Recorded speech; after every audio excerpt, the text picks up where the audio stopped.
In 2015, I moved from Indianapolis to Northern Virginia, and it turned out to be one of the worst decisions of my life, but I was out of work and desperate at the time. This February, we moved to Philadelphia, and it has been one of the very best decisions of our lives. But how can you tell? Why was one so bad and the other so good? Well, data and math. 50 years ago, people were moving at twice the rate we are now. It sounds counterintuitive, but people are really bad at understanding the past. There are very good reasons to want to stay in your community, deep roots and ties, being able to help out and get help from your extended family, but depending on the job you decide to go into, staying put, especially for the first 5 to 10 years of your career, can be devastating long term. This is one of the reasons why wages are not rising.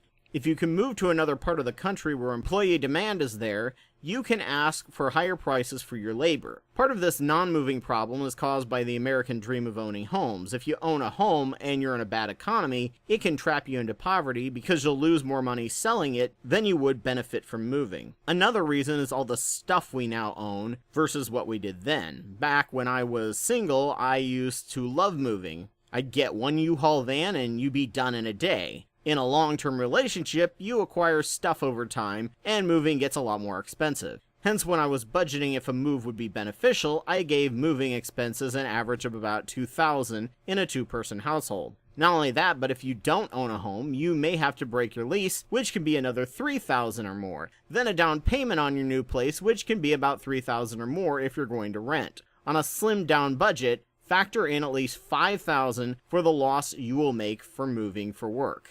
This is a major hurdle as to why many Americans don't move for work, even though there are good paying jobs in the field, just not near them. $5,000 or more, plus trying to sell your house, may not make it worth the move. It's why moving credits are a proposed plan to help people move to places that need your labor. When you move to a new state, there are also new regulations you're not used to that if you've been there for years are just like breathing air, but for a newbie can be financially painful. There's no car inspections in Indiana, and I brought a perfectly good $1,500 car with me, but in Virginia, or Northern Virginia especially, where only mostly perfect cars in terms of both emissions and safety are allowed on the road, my car was utterly worthless and I had to trade it in for a $4,000 car where my car only had a trade-in value of $200. So before the move, I had around $5,000 in savings, and after the move, I was $5,000 in the hole. Things like these are why people who may have tried to move suddenly ended up with bad experiences and just went back home to where they were before. There are many good paying jobs out there for nearly every field, but you need to find your jobs mecca. For me as a biologist in the eastern half of the country, there was Philadelphia, Raleigh-Durham, North Carolina, Minneapolis, Baltimore, and Boston. But you have to weigh factors for each. When I moved to Northern Virginia, I was thinking in terms of increasing my salary. But if you're in a long-term relationship or married, that gets complicated. While this area was a boost in pay for my skill set, it was a terrible area for my significant other to find work comparable to cost of living in Indianapolis, which ended up costing us money in the long run. If you don't know how well your partner will do in the area, avoid high cost of living areas and aim for heavy metros.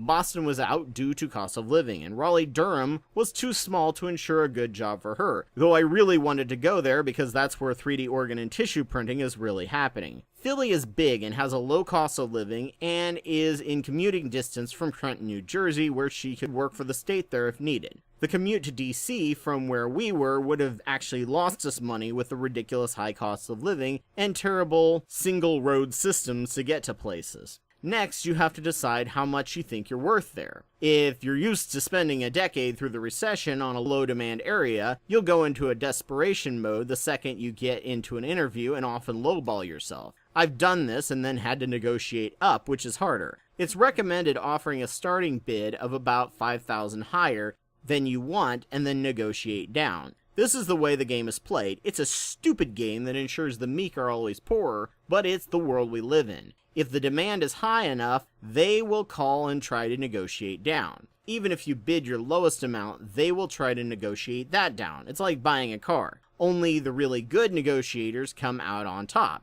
It's a skill not everyone has, and not having that skill hurts a lot, and the whole process feels dirty to many, kind of because it is. Going on your past salary is not a great way to decide what you deserve. You've probably been underpaid for too long. Find stats for your cost of living in your area And by area, I do mean area. If you're in a big city, you will have to find out neighborhood costs of living that you are aiming for based on distance, commuting, and things like crime rates. Everyone's threshold for crime is different. Find out what the crime for the worst place you lived in is and compare that to how much you can deal with. I made the mistake of basing my cost of living in Philly, which is 99 out of 100 compared to the rest of the nation. However, if you don't want to live in a high crime area, the cost of living is about 10 to 15 points higher, which can add up to $8,000 to your cost of living. I was going to try for Baltimore, which has an even higher demand and lower cost of living, but the crime is through the roof, sadly, and all the non-crime areas are costly, so it outstrips demand.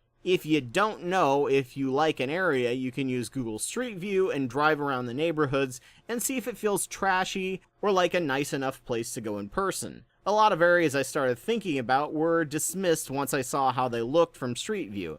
I have included a Google spreadsheet I used to calculate my move, and when I found the place that in a year I could have my move paid off, I jumped at the chance. I was also lucky to have a decent credit, which may sadly block some people from moving.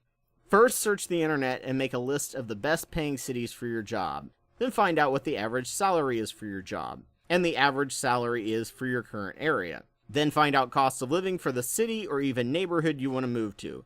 I used Area Vibes, though there are several other out there. Plug in how much you expect to lose from your move, and then from there plug it all in and compare cities. I even looked at Toronto and Berlin and put a currency converter into it.